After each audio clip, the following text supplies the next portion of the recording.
Hello, and welcome back. For this video only, this is going to be the only video that I'm going to be talking about this because of the only released only one album in the 80s, since I'm mostly focusing on the 80s instead of everything up to present day.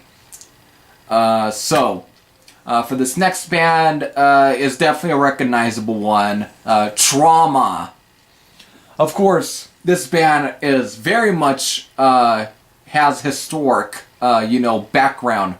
They're definitely most notable for having Cliff Burton, who is, of course, the late bass player for Metallica. This is where he started with. This was the band that he most not started with, because he was in several other bands that were mostly like garage bands, whatever. But this was the first official band that he pretty much played with, and of course they recorded "Such a Shame" for the Metal Massacre 2 comp. And of course, the whole story of how when Metallica first saw Trauma play, I think that they said it was like at a bar or someplace, and they just heard this bass, solo, whatever, from Cliff Burton, who they didn't know who the hell it was. They didn't know it was Cliff Burton, and they didn't know who the fuck Cliff Burton was. So they just, the rest is just history. After that, he leaves Trauma. And of course, they had to search for a new bass player, and the bass player was, I have this, of course, the reissue through Shrapnel Records. And no, if anyone is gonna give me shit for actually showing a fucking disc for a review and to say that, I just found out this band recently, you can go fuck off. I'm not going to tolerate that shit, because I've knew about this band for quite a while, so if you're just going to come here for even that, you definitely should just turn away. So, I'm just going to read off of here anyway. So, the bass player for this one that replaced Cliff Burton is Lucas Advincula. I don't know. I'm not going to butcher his last name as much. Advincula something. I'm not going to do that. Advincula. I ain't gonna butcher his name. So, that's who replaces it. You can give me shit all if you want. I can give a damn about what you think. So, with that, this album was also the debut for the new record label that they were signed to, which is Shrapnel. And of course, I've talked about a few Shrapnel releases through here, Wild Dogs. So, this is their debut full-length album, post Cliff Burton, titled Scratch and Scream. So with that, album starts off with "The Day All Hell Broke Loose." Ruckus speed metal tune. Definitely great, bringing the house down. Bringing a little bit down speed, even though it's a little more melodic, but the speed is still there. Still done good. I Kill for Less, another great track. The title track, Scratch and Scream, kind of starting off very, slow a bit, kind of building up a bit before going into the actual song itself, which is just great. But, yes, I take a minute to take a breath, because after this track is The Warlock, starting out very soft, very melodic.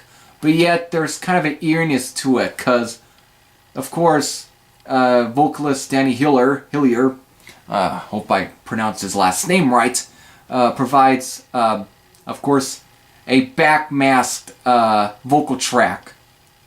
I almost thought about taking that track into WavePad and reversing it to see what it even says, but I didn't do that. But I'm not going to waste my time and just pause this video and go right in to try and see what it says so I can decipher it. I'm not going to do that. You can do that on your own, and you can post that in the comment section below. But all of this builds up to a fucking killer speeder of a track. This track is just explosive and one of the best songs off this album. And this was actually one of the only songs taken from the really early years with Cliff Burton, because there is a demo version of this track that does feature Cliff Burton on bass. There's actually a video of this track with Cliff Burton on bass, and it's like I think I said vase. But there is a music video for him with this track, and it's with Cliff Burton. And it's not just some fan, recording. It's a actual music video, and it's definitely pretty cool. And of course, it's kind of very similar to. It's not too, far off. But this still is a great track. Even for this version, not feature Cliff Burton, it still is a killer song. Though I kind of like the version with Cliff Burton a bit more because it just had a much more raw edge to it. But this is still a great track. Lay Low, another good track in the end, which is kind of a more melodic track on here, but still good. We Are Watching You. Yes, I'm pretty much naming the whole songs off the fucking back cover, so you can just give me shit for all you want.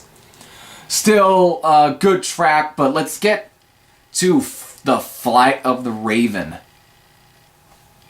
Holy shit.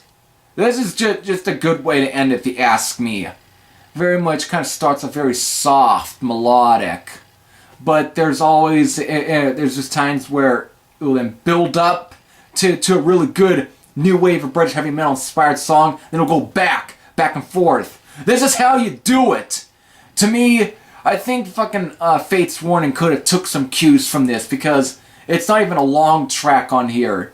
Because this is not like a almost over 20 fucking minutes long, whatever. But this is just how you do it.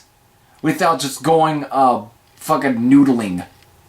This is to me how you do it. It's like you kind of build back up, build bound, you go down, back up. And this is just how you do it. It's kind of a I guess you could say a little formulatic. I think I might butcher that, but not really. It's fuck. I had the word in my head. Fuck. Still, it just. This is just how you do it. It's kind of a good pace. It's fuck. I had that word in my head, but I'm not gonna go on too quick with this. But this is just a killer way to end the album. It's almost epic at times. It's kind of very proto-epic. This is just a phenomenal song, if you ask me. It's a track that I would just listen to from start to finish. It's just let the song play. Overall, a really good album, and it actually would end up being the last album for them until 2015 when they would come back and release, yes, I know, titled The Rapture and Wrath. So, yeah, through Pure Steel Records, same as Ruthless, so I guess there's kind of a coincidence with this. Or ironically, that I do talk about Trauma after Ruthless, since they did release their, comeback albums on the same year.